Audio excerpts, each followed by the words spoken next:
بسم اللہ الرحمن الرحیم۔ عزیز طلبہ السلام علیکم۔ یہ لیکچر پری 9 کے سٹوڈنٹس کے لیے ہے اور لیکچر نمبر 3 ہے۔ عزیز طلبہ، پچھلے لیکچر میں آپ نے 24 آیت سے لے کر 28 تک کا ترجمہ سماعت کیا تھا۔ اب اس کی تمرین کے سوالات کا جواب سماعت کیجیے گا اور اس کے بعد حدیث نمبر 4 کا ترجمہ اور تشریح بھی آپ نے سماعت کر کے یاد کر لینی ہے۔ تو پہلا سوال ہے، شرط دواب سے کیا مراد ہے؟ شرط دواب کا لفظی مطلب ہے بدترین قسم کے جانور۔ یہاں بدترین جانور سے مراد وہ لوگ ہیں جو سننے اور سمجھنے کی صلاحیت رکھنے کے باوجود عقل و شعور سے کام نہیں لیتے، تو ایسے لوگوں کو جانوروں سے بھی بدتر قرار دیا گیا ہے۔ اور یہ جو لوگ ہیں، ان لوگوں سے مراد کافر لوگ ہیں۔ دوسرا سوال ہے، ان آیات میں خیانت سے کیا مراد ہے؟ تو ان آیات میں 2 طرح کی خیانت سے منع کیا گیا ہے۔ نمبر 1 اللہ اور اس کے رسول کی خیانت، نمبر 2 اپنی امانتوں میں خیانت۔ اللہ اور اس کے رسول کی خیانت سے مراد ہے کہ ان کی اطاعت نہ کرنا، احکامات سے منہ موڑنا اور اللہ اور اس کے رسول کے حقوق ادا نہ کرنا۔ اور اپنی امانتوں میں خیانت سے مراد ہے کہ اپنے فرائض اور ذمہ داریاں وغیرہ پوری نہ کرنا، کیونکہ اللہ تعالیٰ عز و جل نے اپنے فرائض کو احسن طریقے سے انجام دینے کا حکم دیا ہے۔ عزیز طلبہ، آپ نے تمرین کے سوالات کا جواب سماعت کر لیا اور آپ کے سامنے جواب آپ کو نظر آ بھی رہا ہے، تو ان جوابات کو آپ نے اچھے طریقے سے یاد کر لینا ہے۔ تو آئیے اب حدیث نمبر 4 کا ترجمہ اور تشریح سماعت کیجیے۔ حدیث نمبر 4 ہے، من صلی علیہ مرتن فاتح اللہ لہ بابا من العافیتی۔ من کا معنی جس نے، صلی کا معنی درود بھیجا، علیہ مجھ پر، مرتن ایک مرتبہ۔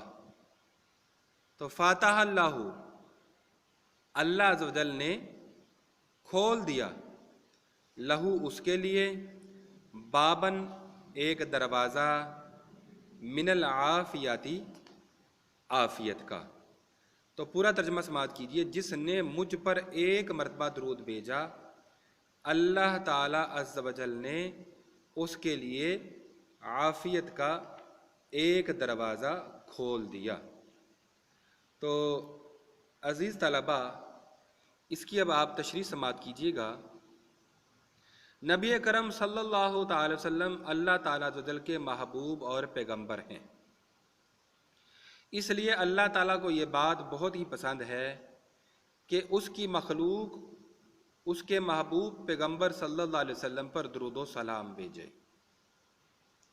دراصل درود و سلام ایک دعا ہے جو نبی کریم صلی اللہ علیہ وسلم سے اظہار محبت کے لیے کی جاتی ہے۔ درود و سلام کی اتنی اہمیت ہے کہ اللہ تعالیٰ عز و جل اور اس کے فرشتے خود بھی آپ صلی اللہ علیہ وسلم پر درود بھیجتے ہیں۔ اس سے ظاہر ہوتا ہے کہ اللہ تعالیٰ کو خود بھی یہ عمل بہت ہی پسند ہے۔ یہی وجہ ہے کہ اس نے بندوں کے لیے بھی اس عمل کے اجر و ثواب میں عافیت کا ایک دروازہ کھول دیا ہے، جو کہ صرف ایک مرتبہ درود و سلام پڑھنے کا بدلہ ہے۔ نبی کریم صلی اللہ علیہ وسلم کو اللہ تعالیٰ عز و جل نے بنی نوع انسان کے لیے جو ہے ہدایت کا راستہ دکھلانے کے لیے مبعوث فرمایا، اور یہ بہت بڑا احسان ہے اللہ تعالیٰ عز و جل نے جو مومنوں پر کیا ہے۔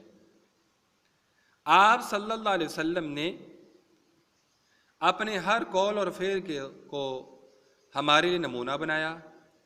آپ صلی اللہ علیہ وسلم کی ہستی ہمارے لیے دنیا اور آخرت میں کامیابی کے لیے راہ عمل ہے۔